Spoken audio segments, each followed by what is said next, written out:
years, Diana Krall's witty, sensual singing and piano playing have been loved by jazz and pop fans.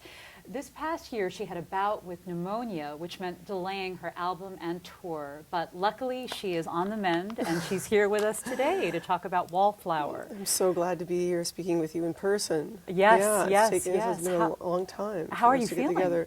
I know, it's like, I'm glad you mentioned witty, because like, how are you feeling? And I'm already like, I'm so much better, except for this cold I just got. Yeah. But I'm okay, you know, it's like everybody's, it's like, you've had pneumonia as well, yes. and my kids have had colds, so I have a cold, but I'm doing so much better than I was, thank you. Yeah. Even though I don't sound great. Pneumonia is not a good thing for a singer to have. That must have been quite an ordeal for you. I didn't really think it, I never thought about it. When you think about people getting pneumonia, you think, oh, well, that's terrible, but it was really, it's hard to get rid of. It's hard to, I mean, I still have issues and not quite right, but I'm getting better. And I think getting back to singing again, and I've been swimming and really focusing on my health. And I'm a different person than I was. So I can't really, I have to watch my health, and therefore, you know, my adrenaline is always, I've got a lot of energy. So to be not able to express myself through music for the last 6 months has been like, where does that energy go? So it goes to driving the people around me crazy. So they'll be relieved that I'm out of the house now. So you've made a beautiful album. There's such a wonderful sense of melancholy to these recordings of popular songs that you've loved from the 60s onward. Is that right? I appreciate that you hear that in songs, because I guess we started with Wallflower, or I started with Wallflower on Glad Rag Doll tour, and I guess they feel like I can't sing anything that I don't feel that is somewhat autobiographical, although I don't really want the audience to think I'm singing about me and my experiences. I just hope that, you know, the depth of feeling that I have for these songs comes true, and that other people who listen to it feel that, because I think this is music that I shared with my peers more than a lot of the standards that I've interpreted in the past. You know, Wallflower was a song that I discovered only a couple of years ago on the bootleg series, Another Self-Portrait, Bob Dylan, and I was really drawn to it. And with the demo of Bob singing it, I think there was a dog barking in the background, and they were just playing it, and it just made me feel so much like I was at home because of the, you know, because of the dog barking. But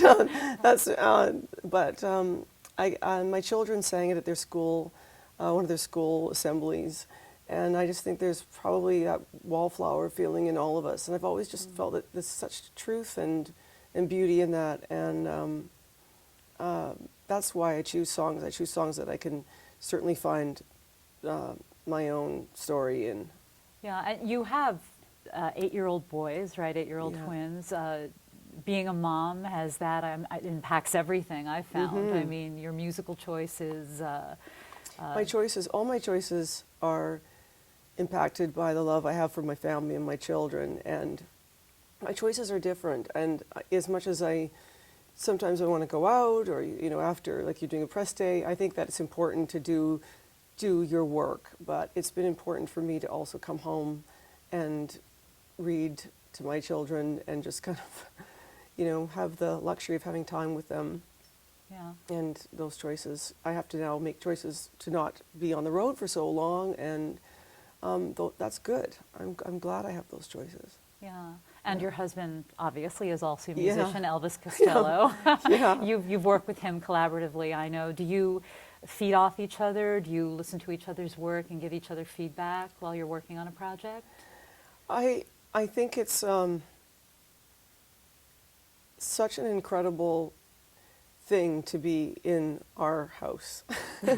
And for me, to be married to Elvis, and to be able to share lots of things, and family, and we talk about music.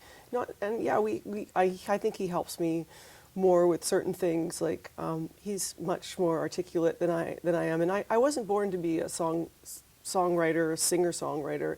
I was born to play,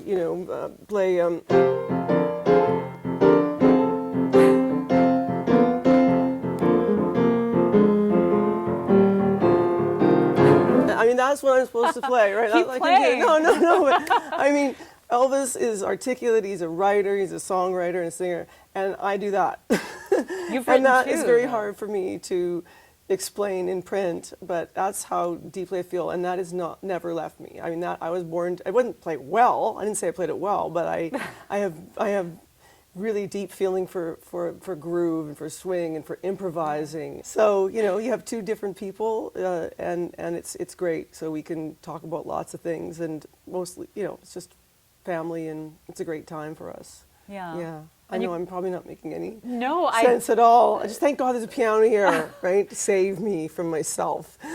Well, it's wonderful seeing you up close when you play, because you had the emotion of those chords like on your face. You can really. Well, like I said, I'm flying by the seat of my skirt here, but that's what I think that is like most important for me, is that is at the root of what I do and always has been, is to play that feeling. And that doesn't mean because I'm singing an Eagles song or anything else that I'm not going to put that same feeling into it. It's just a different, a different place you put it.